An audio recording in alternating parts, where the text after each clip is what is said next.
పాతాల నుంచి గొప్ప గొప్ప మిడతలు వస్తాయి. అవి మనుషుల్ని బాధిస్తూ ఉంటాయి. 5 నెలలుగా వాటికి బాధించుటకు సర్వాధికారి అయిన యేసుక్రీస్తు దానికి అధికారం ఇచ్చాడు. ఆ మహాశ్రమల కాలంలో అనేకులు క్రీస్తునను నమ్ముతున్న వారు ఆ దినాల్లో కూడా కొందరికి రక్షణ ఏర్పరిచే దేవుడి ప్రణాళికలో ఉన్నది. కాకపోతే అప్పుడు మనం మన ప్రాణం దేవుని కోసం అర్పించాలి. ఇప్పుడైతే క్రీస్తు వారు మన ప్రాణం నిమిత్తం మన కోసం సిలువలో ప్రాణం పెట్టాడు. ఇంకా మనం చేయవలసింది ఏమీ లేదు. ఆయన సొంత రక్షకుడిగా అంగీకరించి ఆయన క్రియల్లో పాలు పొంది వారమై మన జీవితాన్ని క్రీస్తు ద్వారా సాక్ష్యం పొంది నిప్పు కలిగిన జీవితం జీవిస్తే మనం ఆయనతో కూడా ఉంటాం. కానీ కొందరు చివరిలో మొదటిగా వారు బాగా ఉన్నను సరే చివరిలో వాళ్ళు అవిశ్వాసులైపోయి భ్రష్టులైపోయి ఈ లోకంలో సాతానికి ఉపదేశకులుగా అనేకులను సాతాను అనుచరులుగా ఉన్న అవిశ్వాసుల గుంపు కూడా శ్రమల కాలంలో ఉంటారు. వీళ్ళల్లో కొంతమంది పరలోకానికి సూచించబడి ఉంటారు. వాళ్ళు తమ సాక్ష్యం నిమిత్తమై ఆ దినముల్లో క్రీస్తు విరోధి అనే సాతాని అనుచరుడు ఒకడు ఈ లోకానికి రాబోచున్నాడు. మొదటి 3.5 సంవత్సరాలు శాంతి దూతగా ఆయన ఈ లోకంలోకి ఇజ్రాయేల్కి ప్రత్యేకమైన నిబంధన చేయబోతున్నాడు. నేనే క్రీస్తుని, నేనే మిమ్మల్ని రక్షించడానికి రాబోచున్నాను. నా తప్పితే ఎవ్వరు ఈ లోకంలో నుంచి తప్పించుకొని జాలరు. నేను మిమ్మల్ని కాపాడుతాను. ఈ లోకంలో ఉన్న యుద్ధాలన్నిటిని నేను ఆపివేస్తాను. ఈ లోకానికి నేను ఒక ప్రత్యేకమైన శాంతిని తీసుకొస్తాను. మనం సదాకాలము శాంతితో ఈ లోకాన్ని పరిపాలిస్తామని చెప్పి మొదటి 3.5 సంవత్సరాలు క్రీస్తు విరోధి తానే ఒక నిజమైన దేవునిగా, దైవారాధికుడిగా, ఈ లోకానికి ఒక రక్షకుడిగా అవతరిస్తాడనమాట. యూదులు చేసే గొప్ప తప్పేందంటే మొదటిగా వచ్చిన యేసుక్రీస్తును వాళ్ళు నమ్మలేదు. రెండవసారి తన పేరిట ఇంకొకడు వస్తాడని ప్రభువైన సెలవిచ్చిన రీతిగా రెండవసారి వాడే వెలుగుదూత వేషం వేసుకొని నేనే నిజక్రీస్తునని చెప్పి ఈ లోకానికి మనుషులు మోసపుచ్చుటకు క్రీస్తు విరోధి రాబోచున్నారు. అనేకుల అధ్యయనాల ప్రకారం యూరోపియన్ యూనియన్ 10 సామ్రాజ్యాల రాజ్యం ఒకటి రాబోచుంది.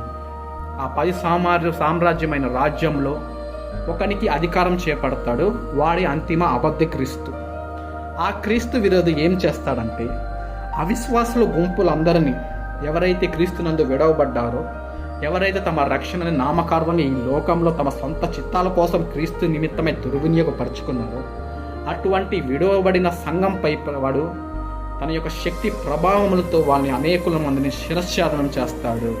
అనేకులు వాడి వెంట పోయి మాకు ఈ లోకంలో బ్రతుకటానికి ఏమైనా కావాలి, మాకు తినటానికి ఆహారం కావాలనే నియమాలు ఈ లోకం పెడుతున్నప్పుడు అతడు ఒక ప్రత్యేకమైన నేటి దినాల్లో ఉన్న 6G technology, 5G technology, satellite spectrum కన్నా ఇంకా అత్యున్నతమైన ఆ స్థాయిలో ఒక చిప్ రాబోచున్నది.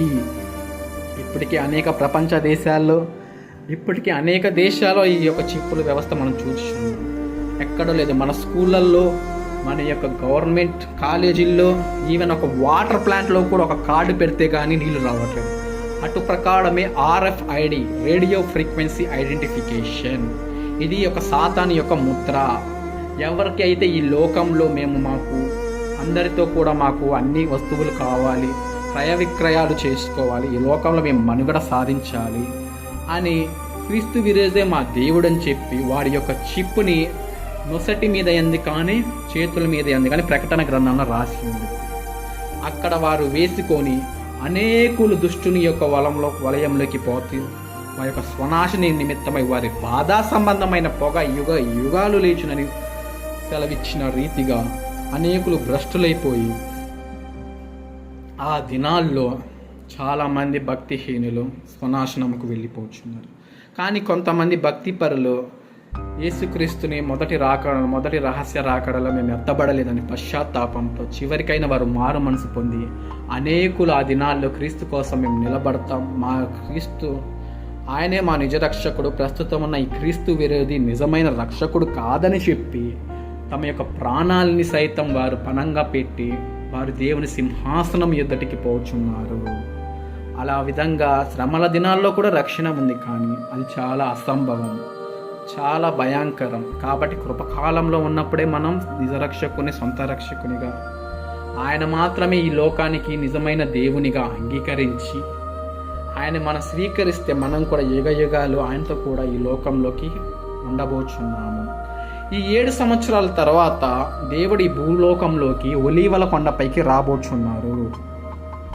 ఆ ఒలీవల కొండపైన ఎప్పుడైతే ఆయనకు పాదం మోపుతాడో అప్పటికి క్రీస్తు విరోధి ఇజ్రాయేలులకి చేసిన నిబంధనను తిరస్కరించి 3.5 సంవత్సరాల తర్వాత తానే దేవుణ్ణని చెప్పి నన్ను ఆరాధించమని చెప్పి ఇజ్రాయేల్లో బలిపీఠం అతి పరిశుద్ధమైన స్థలం దగ్గర నేనే దేవుణ్ణని చెప్పి నాశనకరమైన హేయు ఒకటి నిలుపుతాడు. అప్పుడు ఇజ్రాయేలుల యొక్క మనోనేత్రాలు వెలిగించబడతాయి.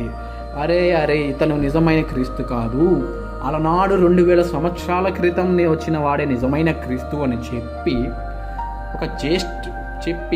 క్రీస్తు విరోధిపై యుద్ధం ప్రకటించినప్పుడు క్రీస్తు విరోధి అత్యాగ్రహంతో వారిపై యుద్ధం చేయుటకు వారిని అరణ్యంలోకి తరుముతూ ఉంటాడు. అక్కడ వాళ్ళు 3.5 సంవత్సరాలు అరణ్యంలో దాచబడతారు. ఆ ప్రకారం క్రీస్తు విరోధి చేతిలో తరమబడుచున్న ఇజ్రాయేలీలు అందరూ ఆ దినాన 7 సంవత్సరాల చివరి దినాల్లో ప్రపంచ యుద్ధం ఒకటి రాబోచున్నది. అదే హెబ్రీ భాషలో హర్మగెద్దోన్ అని ప్రకటన గ్రంథం రాయబడింది. అది ఇజ్రాయేలు యొక్క గొప్ప యుద్ధ స్థలం అన్నమాట. ఆ స్థలంలో క్రీస్తు విరోధికి యేసుక్రీస్తు వారి మధ్య గొప్ప యుద్ధం జరగబోచుంది. అదే హర్మగెద్దోన్ యుద్ధం. ఈ యుద్ధంలో ఏం జరగబోచుందంటే అప్పటికి క్రీస్తు విరోధి ఇజ్రాయేలును అందరం తరిమి ప్రపంచ రాజ్యాలన్నింటినీ వాడి వైపు తీసుకొని క్రీస్తుకు వ్యతిరేకముగా యుద్ధము చేయుటకు ఇజ్రాయేలును చంపుటకు తను ఏర్పరచుకున్న ప్రణాళికలది. ఆ దినాన అనేకులు ఆ యొక్క హర్మగెద్దోను యుద్ధంలో కోటాను